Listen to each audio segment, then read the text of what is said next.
Hey everyone, and welcome to today's Explainer. I am so incredibly thrilled to have you here today because we are unpacking a truly pivotal month in global news, August 2026. The world map is practically redrawing its lines of power right in front of us, and today we are going to look at exactly how that's happening. We have a ton of complex, really fast-moving updates to cover, so let's just jump right in.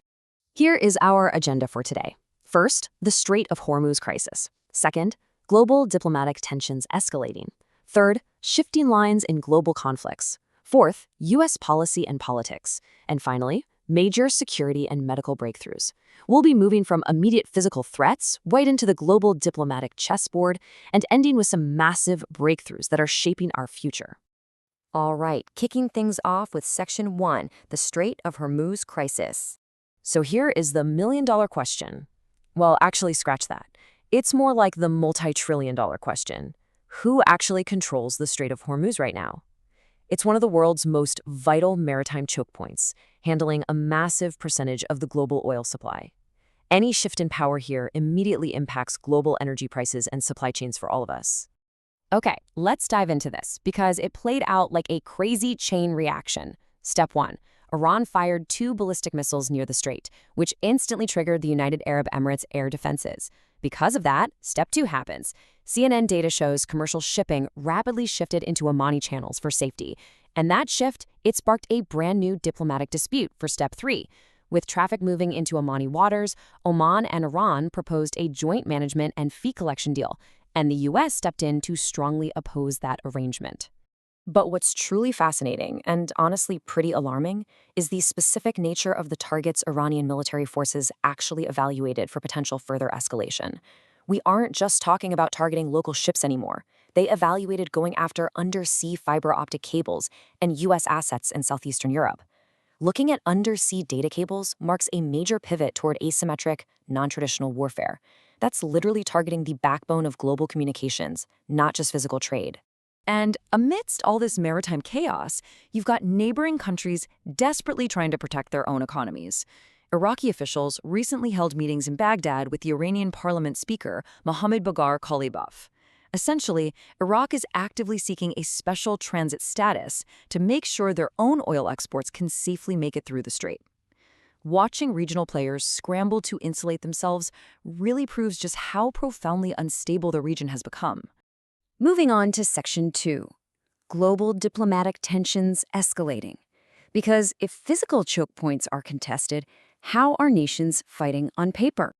Well, these geopolitical rifts are causing some immediate diplomatic fallout, in a very direct tit-for-tat escalation between a major European power and a Middle Eastern power. France just ordered the expulsion of 2 Iranian diplomats.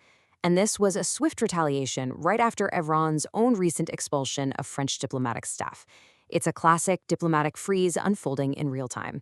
Now, this friction is also bleeding into international legal bodies, and it's causing some truly unprecedented rifts between close allies. The U.S. State Department just issued severe sanctions against the president of the International Criminal Court, Tomoko Akane. But in an incredibly rare move, Japan, who is traditionally a staunch U.S. ally, stepped up to officially criticize those U.S. sanctions. This highlights a very significant, very public division when it comes to international jurisdiction. We also have some incredibly severe rhetoric continuing over in Eastern Europe. The Russian Foreign Ministry recently issued a direct statement, warning that any direct UK support for long-range strikes within Ukraine would be treated by Moscow as the UK's direct participation in the conflict. These rhetorical lines are being drawn with incredibly stark, uncompromising language, leaving literally zero room for misinterpretation. All right, that brings us to Section 3, shifting lines in global conflicts. Amidst all these tensions, we are seeing some surprising developments regarding accountability measures.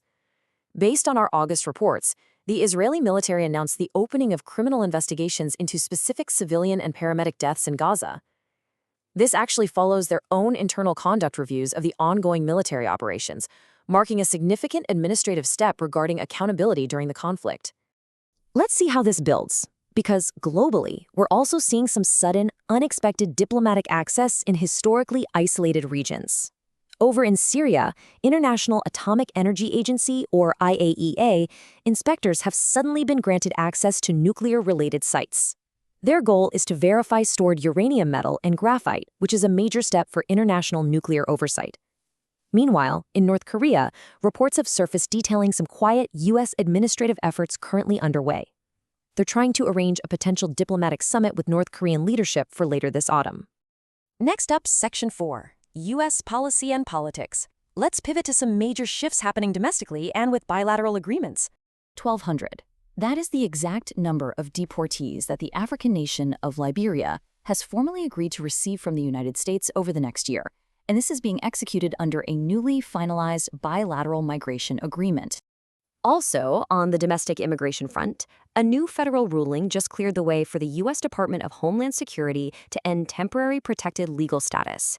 This ruling directly impacts thousands of Ethiopian nationals currently residing in the United States. Revoking this status radically shifts their legal standing, completely upending the future residency and economic prospects for this entire community. And politically, the electoral battlefield is officially locking into place. With key state primary elections wrapping up, some high-stakes matchups in Alaska, Florida, and Wyoming are now fully cemented. These are not just local contests, you guys. These are the specific Senate and gubernatorial races that will dictate legislative power and national momentum heading into next year. Finally, Section 5, Major Security and Medical Breakthroughs. Let's look at the future outlook of global defense and human health. 17. That's the number of individuals who were just targeted in newly unsealed indictments by the U.S. Department of Justice. And we aren't just talking about minor hackers here. These individuals are linked to massive, highly coordinated global cyber theft operations that specifically targeted government agencies and major universities. The sheer scale of this crackdown on international digital infrastructure threats is just immense. But I want to leave you with a truly phenomenal piece of medical news, a personalized cancer vaccine. The word bespoke is the absolute magic word here. It means custom tailoring a medical treatment based on a patient's unique genetic code. We just got new clinical data updates on this, and it is so promising that shares of Moderna jumped significantly on the market. It's a real game changer that is shifting the entire paradigm of modern medicine and how humanity might treat cancer in the very near future. So, taking a step back to look at the whole board, as maritime borders shift in the Middle East, as diplomatic alliances are tested over international law, and as our technological and medical frontiers expand further than ever before, what does this all mean? How will these August updates reshape global power by the time we hit the end of 2026? It's a fascinating question, and for sure one we'll keep tracking together. Thank you so much for joining me to explore this explainer today, and as always, keep learning.